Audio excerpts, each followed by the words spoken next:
দুর্ভাগা মানুষ আমাদের সমাজে অনেক সময় দেখা যায়, যদিও আমাদের এলাকায় নাই কিন্তু আমাদের দেশে আছে। আমার নবী বলেন, উম্মত মানুষের পকেট থেকে কখন খাওয়াবে সেই দিকে তাকিয়ে না। তুমি তো মুমিন নবীর উম্মত, তুমি আরেকজন নবীর উম্মতকে দিল থেকে মোহাব্বত করে পকেট থেকে টাকা দিয়ে খানা খাওয়াও, আর তুমি ওইদিকে আল্লাহর বান্দাকে খানা খাওয়াবে, এইদিকে আল্লাহ তোমার উপর খুশি হয়ে যাবে। কত চমৎকার! এরপরে দুটা কথা চলে গেল। 3 নম্বরের মধ্যে বললেন ওয়াসিলুল আরহাম, তুমি কখনো আত্মীয়তার সম্পর্ক ছিন্ন করবে না। আমার ভাইরা, কোন দিকে যাব? এই সমাজে কি ওয়াজ করব, কি বুঝাবো? আত্মীয়তার সম্পর্ক ছিন্ন করো না মানে আজকে আমাদের দেশে দেখা যায় শ্বশুর বাড়ি থেকে আম কমানলে, কাঁঠাল কমানলে পুত্রবধূর উপর মারধর শুরু হয়ে যায়।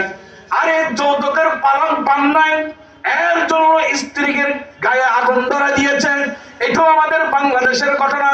কোরবানির গরু ছোট হয়েছে, ছাগল ছোট হয়েছে, ঘরের মধ্যে অশান্তি সৃষ্টি করে দিয়েছে। আম কাঁঠাল কম হয়েছে, অশান্তি সৃষ্টি করে দিয়েছে। বাবা ছেলের সাথে, ছেলে বাবার সাথে, আবার ভাই ভাইয়ের সাথে দূরত্ব সৃষ্টি করতেছেন। পরিবারের সাথে, আত্মীয়তার সাথে আপনার দূরত্ব সৃষ্টি করতেছেন। আমার নবী বলেন, এটা উম্মত হারাম, হারাম, হারাম।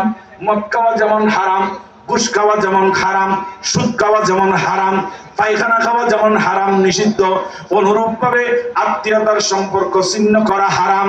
আত্মীয়তার সম্পর্ক ছিন্ন করা হারাম। কখনো কোনোভাবে কোনো আত্মীয়র সাথে দুর্ব্যবহার করা যাবে না।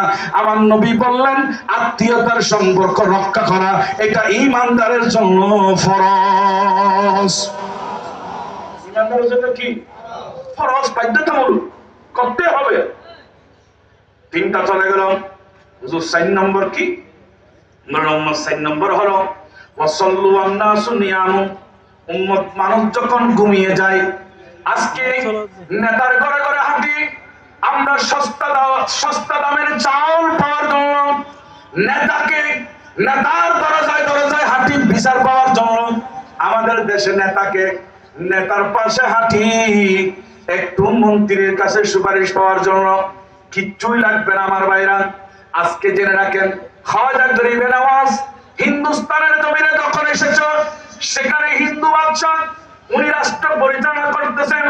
একজন নেতাও গরিবে নওয়াজের পক্ষে ছিল না, বরং তারা বিপক্ষে ছিল।